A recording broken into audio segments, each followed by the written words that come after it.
Tonight, we are blessed to have a presenter with us, one of our friends from Dynamic Catholic. Those of you who are familiar with Matthew Gillie and his work, he founded the Dynamic Catholic Institute, which is now just known as Dynamic Catholic, and they're doing great work in the church.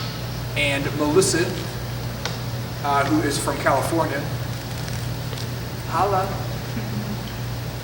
west side, right? You gotta shove it. There you go. Yeah. And it's kind of like to the side. There you go. West side till I die. My boy Tupac, who's still alive. Yeah. Relativism. That's true, actually. However, I was, the day that he died, the day he was shot, I was in Illinois at a cross-country meetup, and I literally collapsed into the hotel bed, devastated that my bro was dead. So I remember it as clear as day. Anyways, okay, so Melissa is not related to Tupac, but she is from California, and she works with Dynamic Catholic with the Ambassador Program, which helps raise funds, which then are turned into the best Catholic resources to help form the church. So we're super excited about having her today. And today, she's going to be talking about a really important topic that you'll be faced with for the rest of your life, which is the topic of gluttony. Oh yeah. Consuming too much in our world. So, I'm going to say a prayer for Melissa. Is that okay? Please. In the Father, and the Son, and the Holy Spirit. Amen. Heavenly Father, we thank you for this night. Thank you for Melissa and for her gift of herself that she offers to us tonight. We ask that you fill her with your Holy Spirit and give her the courage, the wisdom, and the words to speak so we may have a deeper understanding of this topic. We may use the world's goods and resources, particularly food and drink, and pleasure according to your will. And we ask all this through Christ our Lord. Amen. In the Father, and the Son, and the Holy Spirit. Round of applause for Miss Melissa. All right. Hello, everyone. I'm very excited to be here with all of you tonight. I was excited to get the email again to be invited back. I was here back in October. Does anyone remember when I was here back in October? I see a few familiar faces. No one? Yeah, kinda. Do you remember what I talked about? No, I don't remember what. There were two animals we talked about. Can you remember one of the two animals? Cow. Cow. And do you like marshmallows? Do you like marshmallows? Would you like them? Cow. What was the other animal? Anyone remember? Goat. No. Sheep. Furry. No. No. Bull. A buffalo. That's close enough. Okay, so I'm very excited to be here. I had a great time last time. I was excited to get an invite to come back and speak to you, but I was also very excited and compelled to talk about gluttony, which seems kind of weird, and actually when I saw it on the list of options of topics to talk about, I was kind of surprised to see it. There's a lot of hot button issues, obviously, abortion, homosexuality, all of those things. That makes a lot of sense that you would have this series called Truth, that you would talk about these things, but gluttony doesn't exactly fit into those other categories. So I was pretty intrigued, but I was also pretty convicted that I should give this talk. So whenever you feel convicted, I felt super compelled, and it wasn't because I'm an expert in talking about gluttony. I probably am more of an expert in knowing what gluttony is from experiencing it myself than I am of knowing this is what you shouldn't do and this is what you should do. So it seems a little strange that someone would want to talk about gluttony, but I did have this really deep conviction to talk about it, and mostly because not only is it something that's super important, but I think it was something that I needed to hear myself at this point. And even if you're kind of sitting in your chair thinking I don't really need to hear about gluttony, I don't really struggle with that, I don't ever eat too much or drink too much or consume too much, just pay really close attention, because I think that it, like Father Meyer said, it's something that we'll all experience at some point in our lives if you don't or someone you love deeply will struggle with. So what is gluttony? So gluttony is basically a disordered appetite, a relationship with food that's obsessive either by excess or defect. So I think a lot of times, when you hear the word gluttony, what do you think of? And if you haven't caught on, I have marshmallows, if that inspires you to answer my question. But when you think of the word gluttony, what do you think? Okay, this is not okay. I have props this time, my slides are much better, I have marshmallows, so what do you think of? Your hand went up fast. Oh, fat people. Fat people.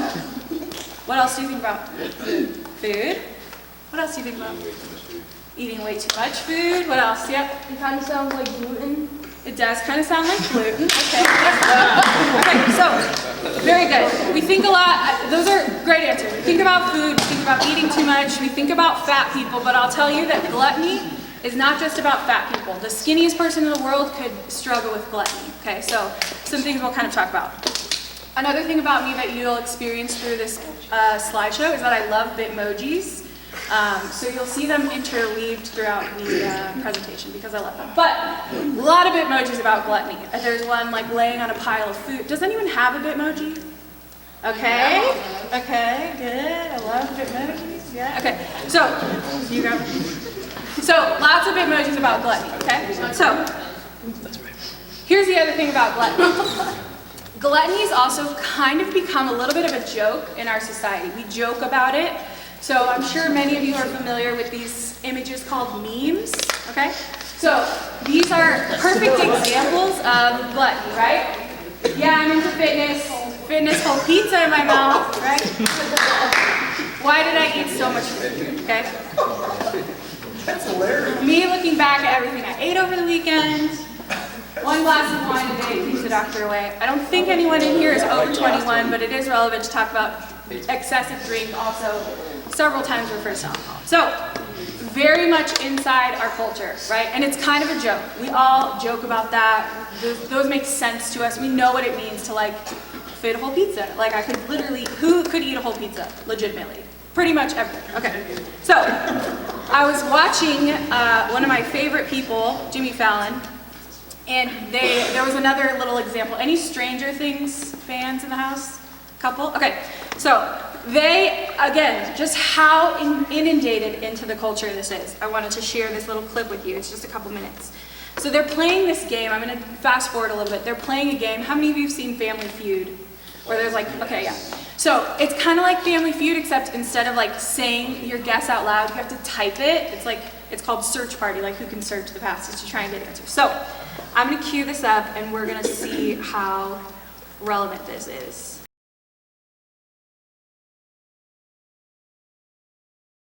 They'd have to guess, like, fill in the blank. Will I regret eating this whole? Who has a couple guesses what they think the answers might be? Cake. Cake. Pizza. Whoop, good catch.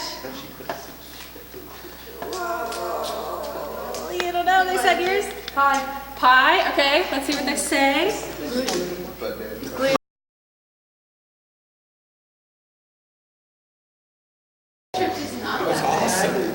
A big bag of chips is pretty big. Okay, so again, you get my point. We all talk about gluttony, we talk about eating too much, and we almost joke about it. Like the question of will I regret eating is a question people literally like joke. Like, will I regret eating this whole entire pint of ice cream? Probably, but the answer is probably, and the answer is also like, but I'm probably gonna do it anyways. Okay, so here's the danger though. So obviously our culture's super inundated with this, and here's the danger. When I was thinking about gluttony, one of the things I thought about was the book, The Screwtape Letters. I'm not sure if you guys have heard of that book, but anybody a fan of The Screwtape Letters or heard about it? Yeah? So yeah. My altar boys received it as a Christmas gift a few years ago. Oh, fascinating. I don't know if any of them have read it. Well, maybe they were inspired by this. So, in the Screwtape, Father Meyer, do you want to give a little brief synopsis on the Screwtape Letter?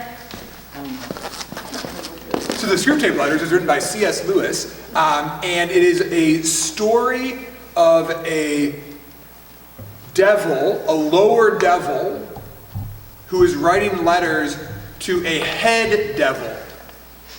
Although we only hear the response to the letters from the head devil to the lower devil, he's coaching him on how to win over humanity. So the whole book is letters of like a chief devil coaching a young devil how to win over humanity. And it is some of the most unbelievable insights into the human person and into human desires, and how we often fall, because of course the whole point of the head devil is to deceive humanity. So the lower devil's name is Wormwood, and the head devil's name is Screwtape. And it's a phenomenal read. C.S. Lewis, check it out. Back to you. Thank you. So, in the Screwtape letters, I was thinking about the book, and I was kind of doing a little bit of research about how it like relates to gluttony. And I found this like synopsis that says, this is like this kind of goes with the concept. The new tendency for humans is to be oblivious of the sins they're committing. So that's essentially a sign that hell's policy is succeeding. So the goal is to make us oblivious to the fact that this is actually a sin. So the way we joke about it, I'm into fitness, I'm a fitness whole pizza in my mouth, or I'm gonna, eat this entire pint of ice cream or whatever. We joke about it and it becomes like silly almost. But it's almost like this quote really made me think like, man, we are so oblivious to what is actually happening when gluttony like ekes and seeps into our lives. So it was really interesting when I was preparing to, Father Meyer set up these homilies and I was listening to them, kind of setting up this series, and he said, if we're not aware of it, we'll become victims of it. So it's really important that you recognize, I don't know that I think I knew gluttony was a sin, but I don't think I actually understood what it meant until too late. And I think that it's super important, like he said, if we're not aware of it, we're gonna become victims to it. And it's not if it will happen, it's when will it happen. So that was really intriguing to me, and this kind of put it all together. So I'm calling to your attention gluttony. So let's see.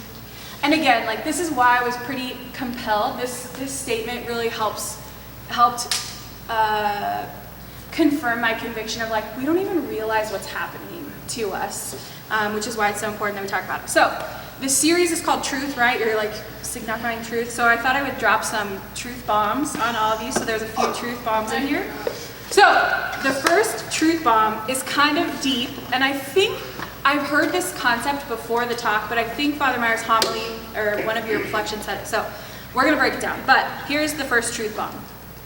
Overeating and drinking can mask a spiritual hunger that only God can satisfy. So obviously we all know food and drink are necessary to live. You have to eat food in order to live, right? If you don't have food, you'll die. It's a legitimate need that we have. So we're not saying food is bad, food is not bad, food is good. And just like in the opening prayer, Father Meyer was saying help us to enjoy these things the way they're intended. They're made for our good, and they are good, but they're not good when we are disordered or we misuse them. So the question isn't is food good or bad? Food is good. The disordered relationship with food is when it gets bad. So, but the thing that's super important here is that we don't always see food for what it should be, and sometimes what we do is we use food as a source of either entertainment or comfort. So entertainment would be at a party, everybody gets together and maybe everybody brings a snack. What do you have? Tons of pizza, tons of chip, tons of soda. If you're at a college, there's probably other types of alcohol that you're not allowed to drink because none of you are 21 yet, okay? So it's a social gathering, it's entertainment, it's fun. You go out and you engage at a restaurant or you go to a bar, whatever. So at some point in your life, it will be a source of entertainment. You're probably not going out to dinner with your friends for fun. Maybe you are. I don't really know what you guys do today. But entertainment's one way we kind of can be misguided about food. And the other is comfort. So we seek comfort through food. So if you had a bad day, maybe you want to just go home and have a pint of ice cream. Or when you're older, you'll want to have a glass or a bottle of wine because you had a long day, right? We seek out comfort through food, okay? So, to demonstrate, I thought that I'm pretty proud of this one. So, I have some props this time, like I said. So here's basically what I got. So, again, food is not bad, we need food to live, right? So, this is basically a representation of our life and food, and we need it to sustain ourselves. Would you say that this jar is full? Yes, yes, right? We're full of food. Maybe if we lived in another country, there wouldn't be as much food, but we've got plenty of food, right? We're full. Here's the thing. sometimes what we'll do, even though we've had enough food, we'll seek out more food because food and eating makes us feel good, right? So we think, I must need more. Like, food's good, I like feeling good, I want more food. So we may try, and even though this is full, right, I can't really fit anything else, we may try to like keep adding, right? Or like shoving in here more food, right? But it doesn't like really fit, right? It's like kind of a mess. It's like, I could maybe make it work, but like it doesn't, right? But we're full, so we don't really need these, like we don't need more. And it doesn't have to be donuts and cookies or whatever. It could be pizza, whatever. So we think we need more. The problem is, even though it seems like we're full and one of our needs is met, one of our physical needs of like needing food is met, and this is full, there's still something that we can feel that's lacking, okay? So we all agree this is full, right? Yes, yes, yes, yes, okay. But if you look closer, there's like gaps and holes in here, right? So like, I could probably like look through this egg and like see your face on the other side, okay? So yes, this is full, but it's still not totally full. So the problem is we think we're not full, we need more, so we try and fill it with food. But according to the truth bomb, overeating and drinking can mask this spiritual hunger that we have. So we still have this weird desire that we need filled that only God can fill. So what I have as a representation of God to show that we're not actually full and there's holes here is we can still fill up more, right? This could be more full, right? And you see how it like fills in the gaps here, okay? So we agreed earlier that this was all full, but there's still like something missing that we can't quite identify. But when we try and fill it with these things, they don't fit, right? Because we don't need any more of this stuff. We need more of this stuff, right? So, you guys, this is not sugar. Flour. No. It's grace. This is God, guys. It's God's grace. This is God's grace. Pouring silently into your life, right? Truth bomb, big time. Okay, so do you guys, how do you feel about that? Thank you, I'm super proud of that. Thank you. Okay, so you'll remember now that when you want to fulfill this desire in you for more, it doesn't always mean you need more food or you need more drink. We do these things to try and fill this void that does exist, but only who can fill that void? It's getting more salt. Only who can fill that void? Only who can fill that void? God. Okay, so we all good? Truth bomb number one. Okay. Here's the other super interesting thing about gluttony. Basically what happens when we eat too much or drink too much, our body gets taken over, right? Our body gets taken over, and basically what happens is it slows the body down. So what happens after you eat a giant Thanksgiving dinner? You're tired, right? You want to go to sleep, you want to lay on the couch, your body naturally slows down. If you eat a giant meal, you're like, I have to chill for a second, right? You can eat, you guys all ate dinner and then played this game of knocking the pins over, right? You guys can do those things, but if you would have like eaten so much that you were sick, you wouldn't have really been your best at that game, right? When we eat too much, the gluttony, the food like takes over our body, and it basically makes our body more powerful than our mind. So that's kind of like a way to break this apart. So gluttony, too much, into our bodies makes us slow down, right? If I were to say we're all gonna eat a full pizza and then go run on the track, or we're gonna have like an orange and then go run on the track, you'd probably run faster after you had an orange, right? And then you eat your pizza afterwards. So food can slow the body down. Overconsumption can slow the body down. And then your mind, it like takes over your mind, okay? This definitely happens when you drink too much, which none of you probably have ever done because you're not 21 yet. But after someone consumes too much alcohol the next day, they feel like crap and you don't want to do anything. So you don't do anything because your body has controlled your mind, okay? You guys with me? Can I get some like head nods or I've never okay. drank it. Thank you. Okay, so let's see. Here's the other tricky thing here. So The reasin why gluttony is a sin, the reason why it's bad and wrong for us, like we know we shouldn't have too much, right? It like makes sense to us. Sometimes we don't always believe it, but it makes sense to us. According to the Catechism, this like defines sin, which is super confusing, by the way. Like I had to look up these words and I'll show you the definition because we all know sin is bad, but sometimes I don't think, just like gluttony, we don't know why it's bad or why it's so bad. So, sin creates a proclivity to sin. It engenders vice by repetition of the same acts. So basically, little vocab lesson. Proclivity, if that's even how you say this word, which I'm not super confident that I'm saying it right, basically means a tendency to choose something and do something again where it becomes like almost a regular habit. So sin creates more sin and it makes it almost like a habit. And then it creates this condition or the situation that you're in. So it's like a cycle, right? Sin's like a cycle. If we don't stop it, that's why it's so easy to have, nobody wakes up the next morning and is like, man, I really wish I would have eaten that 4th piece of cake last night. It was so good. You're like, why did I eat 3 pieces of cake last night, right? But the next day you're like, whatever, I did it last night. I'm just gonna do it again. And that's how easy, it sounds silly, but that's how easy it can like consume us. And that's basically like what sin is. It makes itself become a habit if you don't squash it, which can be super, super dangerous, which is why we're talking about it. So to summarize, we're getting truth bomb number 2. You ready for it? Gluttony weakens willpower. So gluttony, the excess or disordered relationship with food or drink, makes us weaker, right? What is willpower? Why is willpower important? Like, what is it? Your mental strength.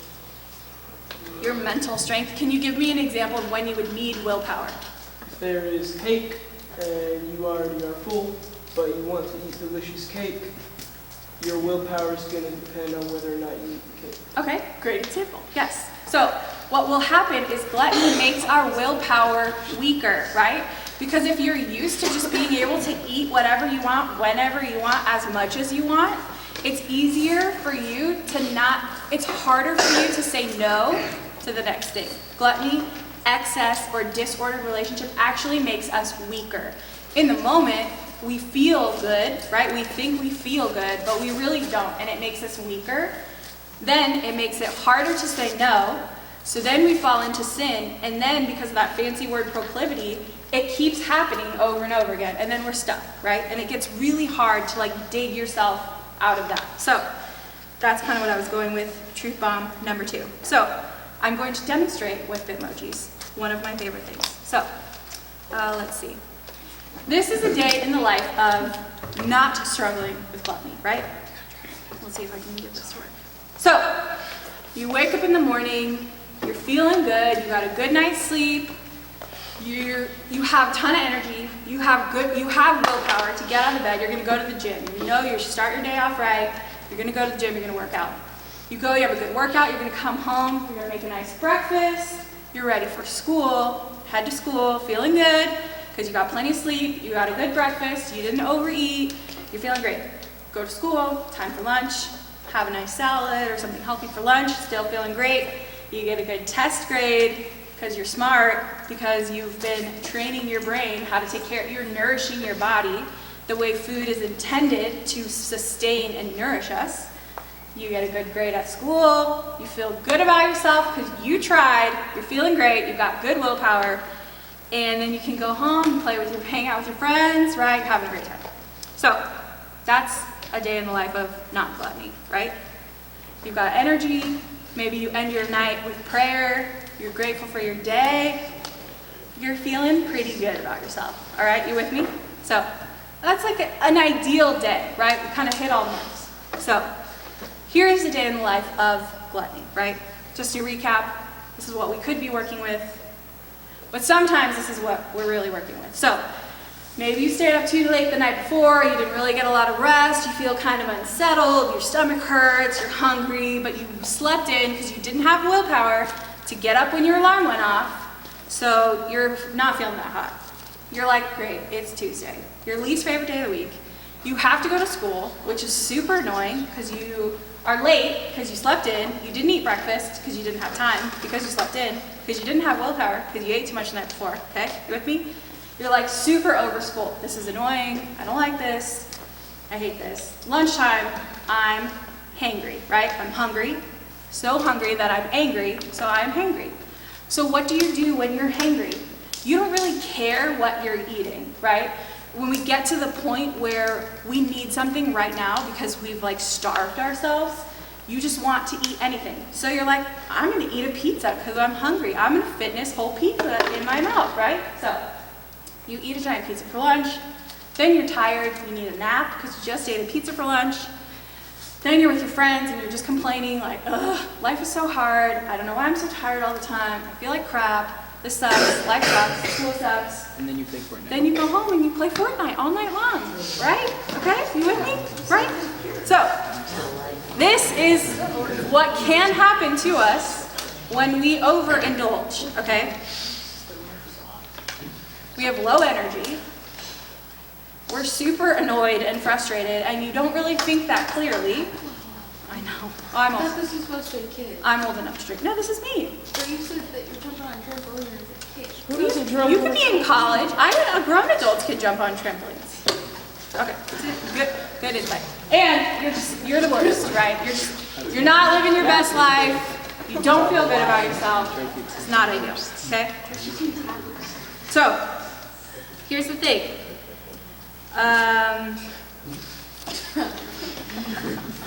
After we live this way, what happens is it becomes super dangerous, and then you slip into this, like, remember how I talked about like sin? It comes in the cycle, you keep doing it, and then it's almost like it's contagious, where then you start doing other sins, and you eventually have like a ton of shame. Like you feel pretty bad about yourself. So like he's joking, like the meal's not over when it's full. When I'm full, the meal's over when I like literally hate myself. Like, and we all have joked or know someone who has joked like that before, right? So the danger is that's then how we feel after you have one of these stinky days. Like, and that's not the purpose of life, right? That's not what we're here for. That's not what God created us for. And that's another danger of gluttony, right? It seems like, okay, just don't eat too much. And it's not that simple when it can consume your life. And the reason why it's so dangerous is because it contradicts like why Jesus came and why we're here and what the purpose of life is, right? He came so that we might have life and have it more abundantly. And I think sometimes our culture says more abundant means more food, more drinks, more whatever we want, more whenever we want it, right? And that's not how this goes. He wants us to live abundantly, and he wants us to be free. Like, one of the things that is super tricky about this is eventually you become like a slave to your desires that you can't even control yourself anymore. So, for example, I was listening to this podcast about gluttony, and this guy was talking about his friend and how every single time he went to the grocery store, the gas station. Every time he went to the gas station, he always had to go inside and buy something to eat. Wasn't hungry, didn't need it, always bought like some junky candy or cake or something like that. Always. It was like a tick almost. Like he couldn't go to the gas station and get gas without going inside and getting something. And I think that's how slowly it can kind of like creep into our lives. But that's not really being free. That's not living abundantly. That's letting your body control your mind, right? You're like, I don't even need this. I don't even want this. But it doesn't matter because your body's like, it's almost like you're an animal. You're like, I don't care, I must have now. Like, not that animals talk like that, but you guys go with me. So that can be super dangerous. So it's really important for us to remember that like what we're called to do and be and have is a full and abundant life. And that's not gonna happen if we have gluttony creeping into our lives. I think it's easy to kind of, when you think about freedom, like we hear about freedom, right? We live in America, we live in a free country. What the culture says about freedom is basically like you can do whatever you want, whenever you want. You can choose to do good or bad. You can choose to eat a full pizza if you want. You're free to do that. Or you can choose to eat a salad for lunch. You're free to do that. Which is true, we have free will, but that's not really being free. If you feel like you can't choose something else because you have to have pizza because you want it so bad, you're not free. You're like stuck in this gluttonous cycle of sin that's ugly and really hard to break, which is why, like I talked about earlier, you have to be aware of it. You have to know that it's easy for us to fall prey to this. And when you recognize and realize that, it's easier to like know what kind of battle you're fighting. Because God didn't send Jesus to let us all just be slobs and lay around and play Fortnite all the time, right? Anything in moderation is good, can be good, right? We can experience joy and goodness in moderation, but when we exceed or it's excessive or disordered is when it becomes a problem. So, are you ready for truth bomb number 3? Yes? Okay. So, truth bomb number 3. We need to be able to say no so that we can say yes. So I'll break that down, but basically, when you're stuck in this like cycle of sin or gluttony and you feel like you can't say no, like I can't not, and I don't know if you guys experience this or not, you can think in your life whether you have or not, but there's been times where literally I'm like, I have to I will not stop eating until this like entire piece of cake is gone, or until I finish this entire bag of candy. Like, I know in my mind, I'm consciously like, I don't even really want this. Like it doesn't even taste good to me anymore, which is why I started eating it, because I'm just like mindlessly eating. And what happens is I realized for myself that like when I was doing that, I was doing it because I was trying to make my life more full and I was filling it with the wrong thing. Like I wasn't turning to God and being like, why am I doing this? Like, what am I doing? And it's because I got stuck in this cycle of sin. It's super easy. So the thing is like we have to be free to make these choices and say no so that our yes matters. If you can't say no to anything, it's kind of like if you can't stand for something, you'll fall for anything. If you can't say no to something, you're enslaved. It controls you. Your body, if you let your body control your mind and you can't say no, you're stuck, man, and your yes like doesn't really mean anything. And really our yes is our opportunity to be open to what God wants us to do, to be available to Him. And we have to be able to say yes.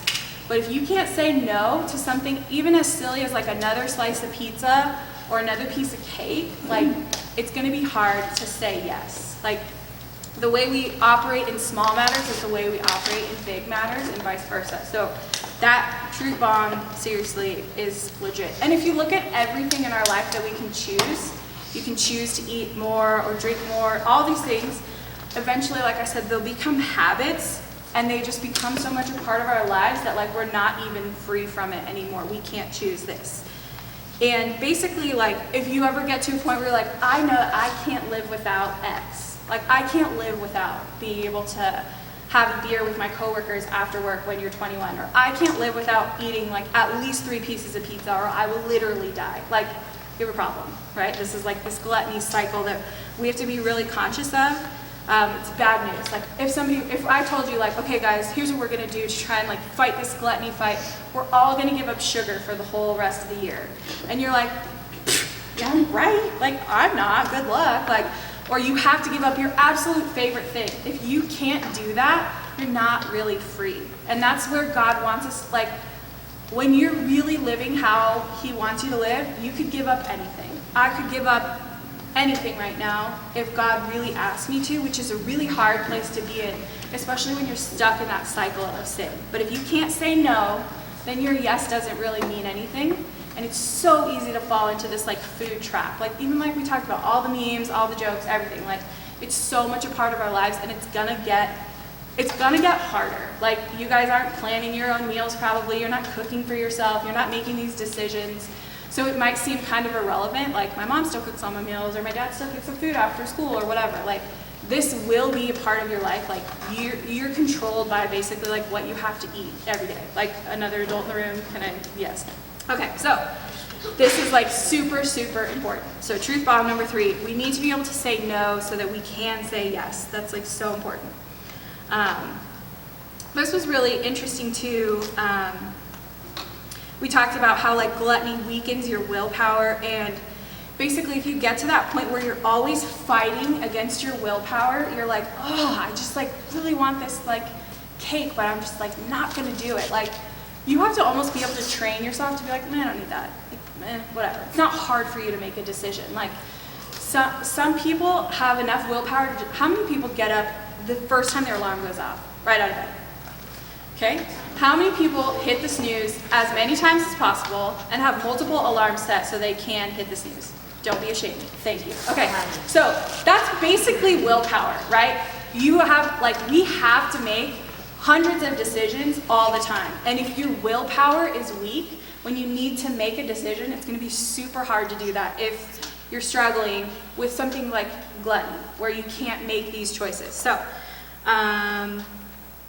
the spirit is willing, but the flesh is weak. We want to be able to live fully and live abundantly, right?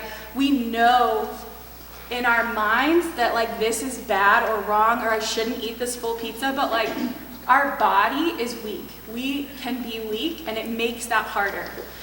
Knowing that, like this isn't the Bible. This is like a silly representation of like something that St. Paul said, like the spirit is willing, but the flesh is weak. So we know in our heads, like this is wrong, but our body's like, nah, don't worry about it. It feels good, so it's probably not wrong. But that's like not how this goes. So I was doing some research and I found this other video that I thought was super interesting, and then the marshmallows will make a little bit more sense. I'm not sure if you guys have seen this before or not, but you'll see it's really cute. Basically, these kids all get pulled into a room and they all get given a marshmallow, and they can either eat the marshmallow now if they want, or when the teacher comes back, she'll give them another marshmallow if they want it. So they'll get two. So it's really, watch this, it's like super adorable.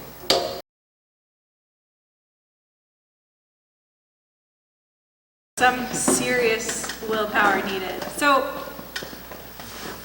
That was just cool. here's the thing, like I feel like that happens to us though. We're like, I don't want to wait. Like, and here's the thing, like we're in this for the long haul. This isn't like a quick fix. The last slide isn't some magic answer on how you never have to deal with gluttony because I'm going to give you some secret formula. Like, it doesn't work that way. It's like, it's legit willpower.